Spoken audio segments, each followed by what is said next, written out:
DElEd प्रशिक्षु 2019 second semester का इस यूट्यूब चैनल पर हार्दिक स्वागत है। जैसा कि कल हम वर्धन साम्राज्य के बारे में चर्चा किए थे, आज हम सामंत कालीन भारत राजपूतों का उदय के बारे में चर्चा करेंगे।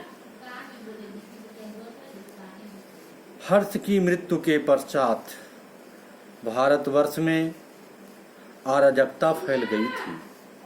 इस अराजकता का लाभ उठाकर वीर राजपूतों ने समस्त उत्तरी भारत पर अपना अधिकार कर लिया और अनेक छोटे छोटे स्वतंत्र राज्य स्थापित कर लिए, जो लगभग 550 वर्षों तक रहे। इस संपूर्ण भारत में कोई एकमात्र एक छत्र राज्य न था।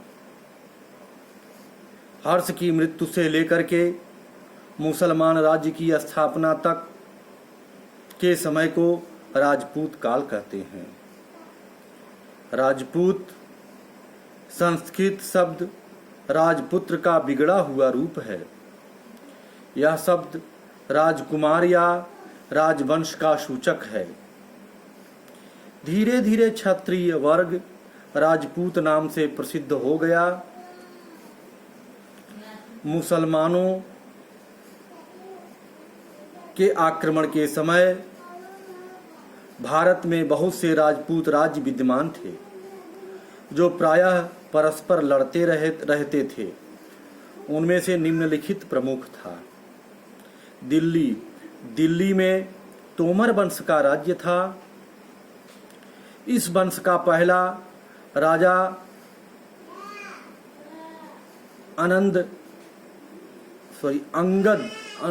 अनंगपाल था तथा इसका अंतिम शासक अनंगपाल द्वितीय था। इसके कोई पुत्र न थे, इसलिए उसने दिल्ली का राज्य अपने धेवते पृथ्वीराज चौहान को दे दिया।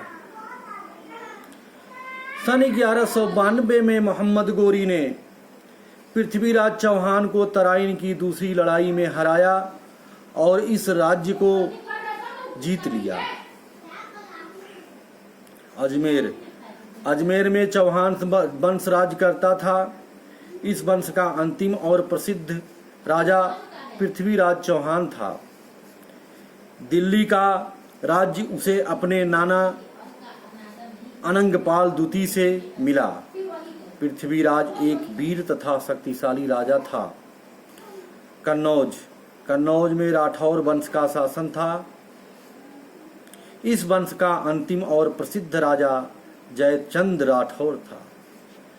पृथ्वीराज उसकी लड़ाई संयोगिता को स्वयंवर से उठा ले गया, जिससे पृथ्वीराज और जयचंद्र में शत्रुता हो गई। सन 1194 में मोहम्मद गोरी ने जयचंद को चंदावर के मैदान में हराया और वह मारा गया। इससे कन्नौज के राज्य पर मुसलमानों का अधिकार हो गया। बिहार और बंगाल। बिहार में पाल वंश और बंगाल में सेन वंश राज्य करता था। पाल वंश का राजा बुद्धमत का अनुयायी था। अंततः 12वीं शताब्दी के अंत में मोहम्मद बिन बख्तियार खिलजी ने इन दोनों वंशों को हटाकर बिहार और बंगाल को इस्लामी राज्य में सम्मिलित कर लिया। मालवा में मालवा में परमार वंश का शासन था। इस वंश का प्रसिद्ध राजा भोज था, जिसने सन 1018 से 1060 ईस्वी तक राज्य किया। भोज वीर, न्यायप्रिय, विद्या प्रेमी और संस्कृत का प्रसिद्ध विद्वान था। बुंदेलखंड, यह विरासत यमुना और नर्मदा नदी के मध्य स्थित था। यहाँ चंदेल राजपूतों का राज्य था। ये भवन निर्माण कला के बड़े आशिक थे। उन्होंने मध्य प्रदेश में स्थित खजुराहो के स्थान पर अनेक बड़े सुंदर मंदिर बनवाए। मेवाड़ राज्य बहुत प्रसिद्ध था। यहाँ सिसोदिया वंश का राज्य था। सन 1433 ईस्वी में सन 1433 ईस्वी से 1468 ईस्वी के बीच यहाँ राजा कुंभराज करता था। यह बड़ा पराक्रमी तथा योग्य शासक था। उसके समय में मेवाड़ ने बहुत उन्नति की।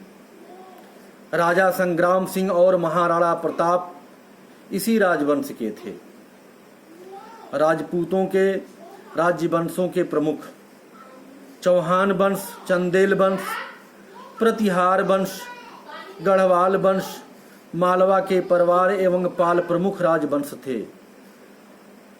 8वीं से 12वीं शताब्दी तक जिन प्रमुख राजपूत राजवंशों ने उत्तर भारत में प्रमुख रूप से शासन किया, उनमें से कुछ राजवंश निम्नलिखित हैं। प्रतिहार वंश, उज्जैन, 730 से 890 ईस्वी। इस वंश का संस्थापक नागभट्ट प्रथम था। इसी वंश के शासक नागभट्ट द्वितीय ने कन्नौज पर अपना अधिकार कर लिया। राजा मिहित भोज इस वंश का सबसे शक्तिशाली शासक था। उसने पूर्वी पंजाब, मालवा, राजपूताना, मगध एवं सौराष्ट्र तक अपना साम्राज्य विस्तार किया। प्रतिहार शासकों ने सिंध से आगे बढ़ती हुई विदेशी शक्ति को लंबे समय तक रोके रखा और उत्तर भारत में उनका विस्तार नहीं होने दिया। प्रतिहार शासक साहित्य और कला के प्रेमी थे। इनके शासनकाल में भारत ने सांस्कृतिक उन्नति की। गढ़वाल वंश, इस वंश का संस्थापक चंद्रदेव था। उसने प्रतिहारों को हराकर कन्नौज पर अधिकार कर लिया। इस वंश के अन्य शासकों में मदनपाल, गोविंदचंद एवं विजयचंद के नाम उल्लेखनीय है।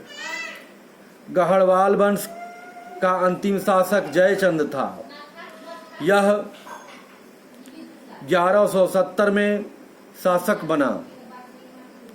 गौर वंश के शासक मोहम्मद गौरी ने 1194 ईस्वी में जयचंद पर आक्रमण किया और कन्नौज पर अधिकार कर गढ़वाल वंश को सत्ता समाप्त कर दिया।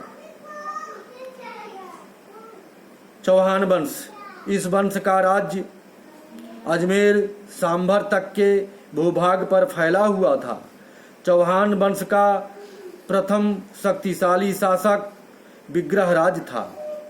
यह पराक्रमी शासकों में विग्रहराज चतुर्थ एवं पृथ्वीराज तृतीय प्रमुख थे। पृथ्वीराज चौहान इस वंश का सबसे प्रतापी शासक था।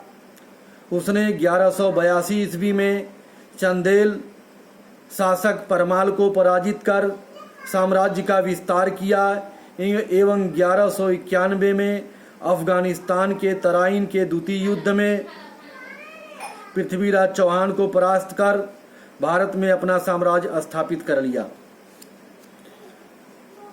गुहिल वंश, मेवाड़ के गुहिल वंश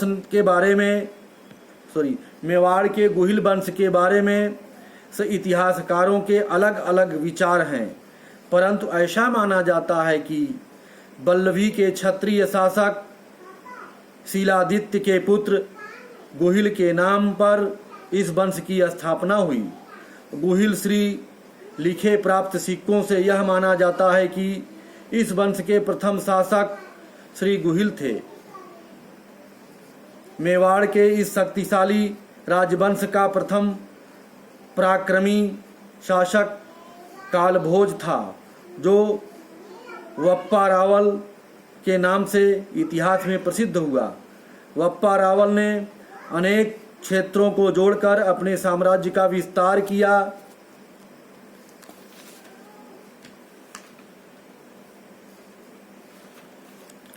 बाद में गुहिल के वंशज जो सिसोदा ग्राम के जागीरदार थे, मेवाड़ के राजा बने। तब इस वंश का नाम सिसोदिया वंश पड़ा। इस वंश में राणा हमीर सिंह, राणा मोकल, राणा कुंभा, राणा सांगा, महाराणा प्रताप तथा महाराणा राज सिंह प्रतापी एवं शक्तिशाली शासकों में गिने जाते थे। मेवाड़ का यह शक्तिशाली राजवंश भारतीय इतिहास में पराक्रम एवं संघर्ष के लिए प्रसिद्ध है। चंदेल वंश, परमार वंश, सोलंकी वंश, पाल वंश, सेन वंश राजपूतों की सामाजिक एवं सांस्कृतिक उपलब्धियां उत्तर भारत के स्वतंत्र राजवंशों की शासन व्यवस्था पूर्णतः निरंकुश थी, परंतु ये शासक अपने मंत्रियों से सलाह भी लेते थे। सामंत प्रथा प्रचलित था, जो स्वतंत्र रूप से शासक के अधीन रहते हुए कार्य करते थे। आज की तरह ग्राम पंचायतें भी थी, जो राजकोष हस्तक्षेप से मुक्त थी। इस काल में संस्कृत भाषा में विभिन्न विषयों पर ग्रंथ लिखे गए, जैसे राजशेखर की बाल रामायण, माघ का शिशुपाल, भारवी का किराण आदि। इसी तरह से आज का लेक्चर समाप्त होता है। धन्यवाद।